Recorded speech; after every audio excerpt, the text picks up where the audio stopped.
Happy weekend, you guys. Welcome to Hollyscoop's Moments of the Week. I'm Maddison Hill. And I am Courtney Revolution. A lot of tea went down this week. Actually, a lot. There was a lot of drama. Girl, it was weirdly going down. Everyone should be locked in their house, but that didn't stop the celebrities from acting up. We know how they do. Not at all. We are going to talk about Khloe and Tristan being quarantined together. We're also going to talk about Selena Gomez introducing a new special someone. And of course, we cannot forget the whole Kim, Kanye, and Taylor Swift situation. That was absolutely bonkers. But honestly, for Swifties, cheers to us because it was a great week. Toast to the winners moment.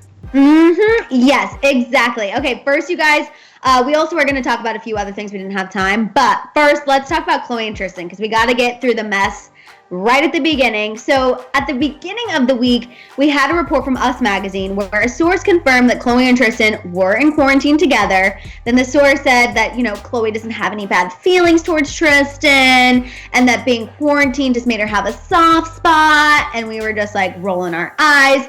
And then later, of course, we had a damage control report from People Magazine where a source said that Tristan only spent a couple of days at Khloe's and that him and Khloe are not back together and co-parenting remains their priority. However, I don't believe that. Thank you. Well, at the end of the week, remember, she tweeted about the fact that they were watching Keeping Up with the Kardashians together and it was awkward. So I'm like, girl, you literally just outed yourself. I don't even think they realize when they tell on themselves or they know exactly what they're doing and they're trying to get the outrage because all attention is good attention when it comes to the Kardashians. No, I agree, but I also just think at this point they need to come out and just say it because it's we know it's happening. You essentially confirmed it yourself this week by tweeting at the fact that you guys are watching Keeping Up together, by having all these reports and all these people chirping about being quarantined. So at this point, now is the time. People are locked in their homes. People can't, really do anything about it. They can just be outraged on social media. And honestly, too, kind of a good time because not that many people are concerned. They have a lot of other bigger concerns to be worried about. And I feel like, Maddison, I want Khloe and Tristan to sort of come forward before people are way more than exhausted of the entire situation. You know what I mean? If they come out, they could have come out right in the beginning when they got back together and been like, hey, we're back together, and then left it alone. And it could have been a slow build up to, well, how did they get back together? What are they like now? You know what I mean? It just sort of feels weird that they're going through this slow lead up to what? Exactly. What is the climax of all of this? No, I completely agree. And the fact that we even saw some of Khloe and Tristan on Keeping Up this week, I'm like, this is going to be a constant. Unless maybe we're wrong and our theory is wrong, I doubt it that they're not going to put it on the web series and they're going to save it for the show. I think they're going to show just enough on Keeping Up that makes everyone want to watch Khloe's web series that she's supposed to be getting. It's going to be 7-minute episodes online if you guys didn't know. So I think it's all going to work together, and I agree with you. It's only a matter of time. I will give Khloe credit. She will definitely try out a project. You know what I mean? I will give it to her. Kim works hard. Khloe definitely knows how to get them puppet strings on them jobs. Shout out to you, girl. She also knows how to make a good pair of jeans. I'll give her that. Good American. Let's also talk about Selena Gomez. So Selena went Instagram Live this week to introduce her new puppy named Daisy. She adopted her about a week ago. Her dog Winnie is still there. Selena said that Winnie's acting like a big brother. Selena also gave an update on just how she's doing in quarantine. She said that she's only left a few times to go see her younger sister. She is quarantined with friends, so that makes things a little bit easier. She's not totally by herself. She also dropped the bombshell that just totally put a knife through all of our hearts, that she was recording new music until her studio shut down. So now she's having to take a break.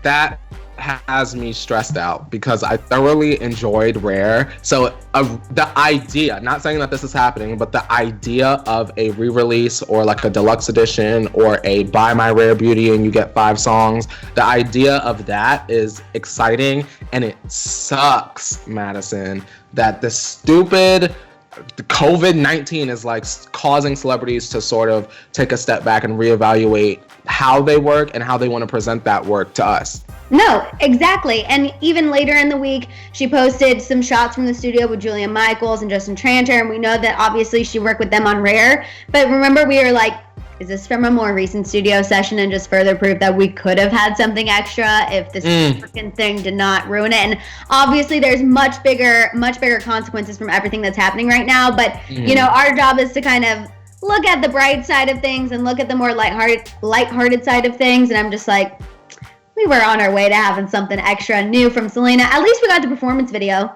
for dancing. And at least she's being safe. I would rather no new Selena music knowing that she's not in the studio with a handful of people, which right now is a danger in itself. I would rather her be at home, do her thing, and if she decides to stream and sing a couple of tunes, I wouldn't be mad at that.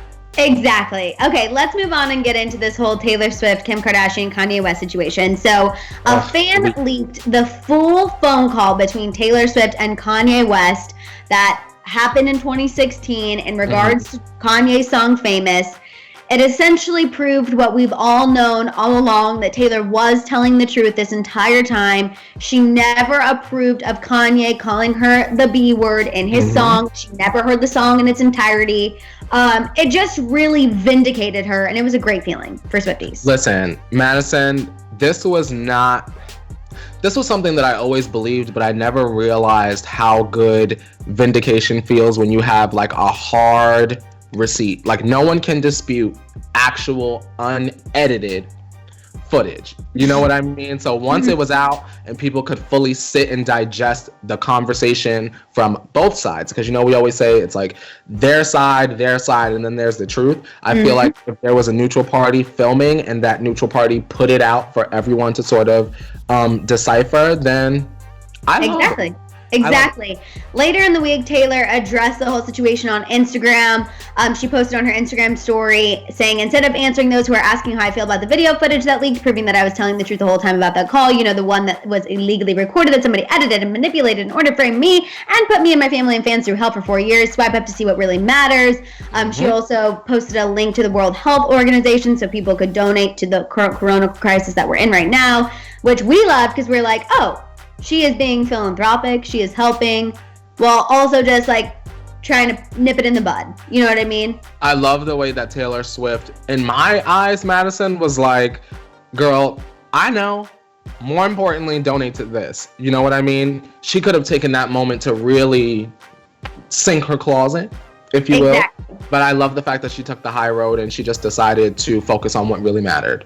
Exactly. And Kim, you guys know, responded with a 9-tweet Twitter rant, just basically trying to say her whole issue with Taylor Swift was the fact that Taylor said no call took place, which was not true.